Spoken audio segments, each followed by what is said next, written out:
네, 오늘은 도전 3편 1장입니다.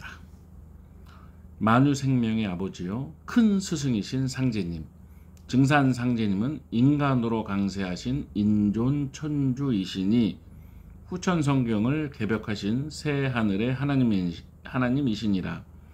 상제님께서 신축년 7월 7일 모악산 대원사에서 천지대신문을 여시고 3개 대권을 주재하여 후천을 개벽하시니 호천 궁궐의 조화주 시오 백보자 하나님이시니라. 상제님은 만유생명의 아버지요 큰 스승이시며 천지와 만물 인간과 신도의 통치자이시니라. 여기 이제 상제님이 이제 도문과 성도라는 3편 말씀에서 상제님이 누구신지 나와 있습니다. 그래서 여기 보시면 3개 대권, 3개라는 것은 천지인, 온 우주를 말하는 것이죠. 주재하여 후천을 개벽하시니 호천 궁궐의 조화주, 조화주시오 백보자 하나님이시니라. 그래서 백보자 하나님은 기독교에서 말하는 백보자에 앉으신 하나님, 이걸 말씀하시는 거예요. 그래서 상제님은 만유생명의 아버지요 큰 스승이시며 천지와 만물 인간과 신도의 통치자시니라. 그래서 제자가 뭐 하나님 제자도 되지만 다스릴 제자죠. 그래서 통치자이시다 이렇게 말씀을 하고 계십니다. 자, 2절입니다. 증산 상제님께서 3개 대권을 주재하여 무국대도의 도문을 열고 9년 동안 천지 개조의 대공사를 행하셨나니 이민년 1902년이죠. 이민년 4월에 전주군 우림면 하운동에 거주하는 김형렬이 수종함을 시발로 하여 수십 명의 문도들이 참여하니라. 이들이 각기 상제님께서 어천하시는 그날까지 후천 천지대 개벽공사에 지대한 공덕을 쌓았나니 그 노고를 높이 받들고 그 뜻을 천추만대에 기리기 위해 천지공사에 수중한 종도를 성도라 추존하니라. 이렇게 되어 있습니다. 3장입니다. 백인수는 무자생으로 태어난 지 8달 만에 신안이 트이기 시작하여 3살이 되던 해에는 영이 완전히 열려 만물의 내면을 환히 꿰뚫더니 이로부터 자신의 천명을 확연히 깨닫고 이 땅에 오신 구원에 비춰 참 하나님을 찾아 헤매다가 6살 되는 해에 갱망리로 찾아와 증산 상제님을 뵙고 인사를 올리매 상제님께서 복남이라 이름 지어 주시니라. 이로써 그가 도솔천으로부터 품고 내려온 미륵불을 모시고 인간을 구원하리라는 소원을 이루게 되니라. 상제님께서는 항상 복남을 데리고 다니시는데 복남이 어리광을 부리며 무엇을 사달라고 하면 잘 사주시고 평소 성도들에게는 엄하게 하시나 어린 복남에게는 아버지라 부르게 하시며 친아들과 같이 사랑하시어 업어주시고 가르쳐 주시니라. 하루는 상제님께서 성도들에게 복남을 가르치시며 이르시기를 얘는 내가 데리고 나온 아들이다 하시니라. 4절 말씀을 다 함께 읽어보겠습니다. 이로써 그가 도솔천으로부터 품고 내려온 미륵불을 모시고 인간을 구원하리라 이렇게 말씀하셨죠. 그러니까 상제님께서 미륵불이시고 인간을 구원하러 오셨다. 그리고 우리는 거기에 동참하고 있다. 이걸 알 수가 있습니다. 2장의 4절에 보면 성도라고 나오죠. 저희들도 다 성도입니다. 상제님 사업에 참여를 하고 있는 모든 분들이 성도님이 되시는 것입니다.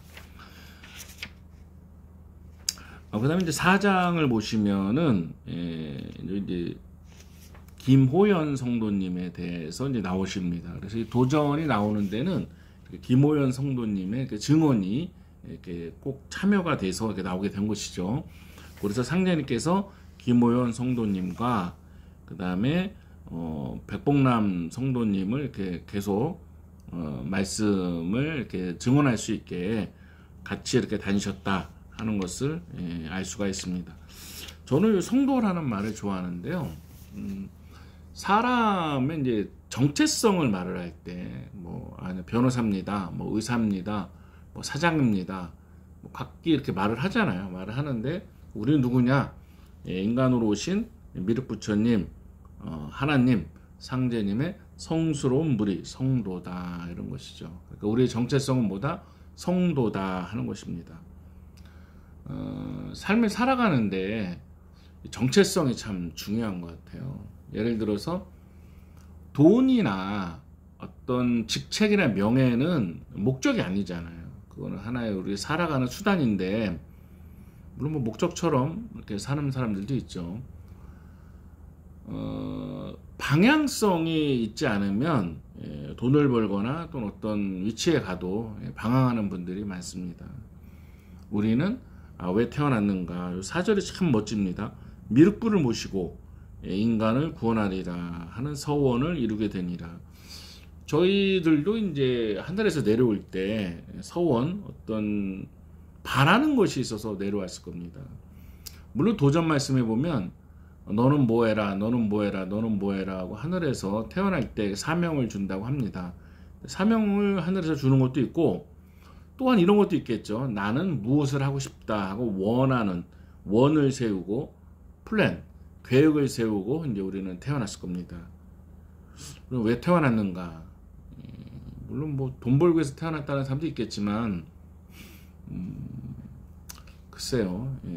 근데 이렇게 제가 예전에 이제 절에 있었던 적이 있어요. 절에 있었던 적이 있었는데, 그 종치로 올라가는 그 계단에 이렇게 양쪽에 계단 옆에 이렇게 돌기둥이 있는데, 거기 이렇게 써 있었어요. 100년 탐물 1조진. 100년 동안 돈을 탐하는데 사라지는 게 하루아침이다. 이렇게 써 있었어요. 그리고 또 옆에는 이제 3일 수신 천년보. 3일 동안 수행하는 것이 천년의 보배다. 이렇게 써 있었거든요. 그때가 이제 20대였는데 그걸 보면서 이제 계속 매일 봤죠. 느끼는 게 있었습니다. 우리들의 정체성이 참 중요합니다. 나는 왜 태어났는가? 나는 무엇을 위해 태어났는가?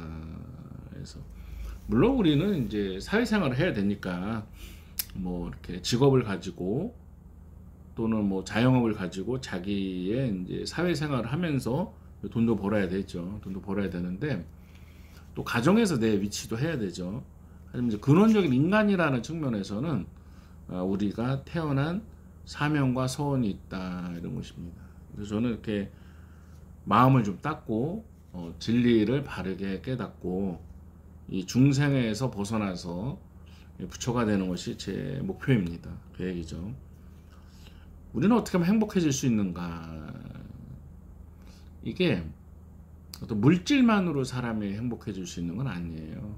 물론 물질이 없다고 행복한 건 아니죠. 그러니까 기본 사회생활을 하면서 정말 이렇게 우리 채워지지 않는 마음에 대해서 이렇게 공부하는 거가 필요하고요.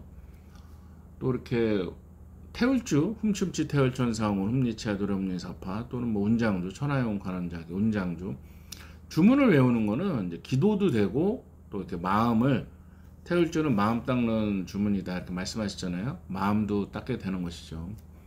그래서 마음을 닦는다는 게 여러 뜻이 있겠지만 우리들이 뭐 명상을 하던 또는 뭐 주문 기도를 하던 이렇게 도전을 읽으면서 이렇게 지혜를 열던 이렇게 하루에 뭐 10분이건 1시간이건 꾸준한 시간을 이렇게 수행을 하는 거고 그 다음에 기도를 하는 것 도전 읽는 게 굉장히 중요합니다. 그래서 미륵부처님이신 상제님을 다시 만날 때 이런 걸 하고 왔습니다 하고 말하는 시간이 꼭 올 것입니다. 그래서 우리가 살면서 잠깐 잊을 수가 있어요. 왜 태어났지? 왜 살지? 그래서 그럴 때마다 이렇게 도전을 읽고 기도하는 시간이 참 필요합니다. 예, 구원의 부처 참하나님, 증산상제님, 미륵부처님을 만나시고 삶의 어떤 목적도 이루시기를 축원하면서 오늘 여기까지 하겠습니다.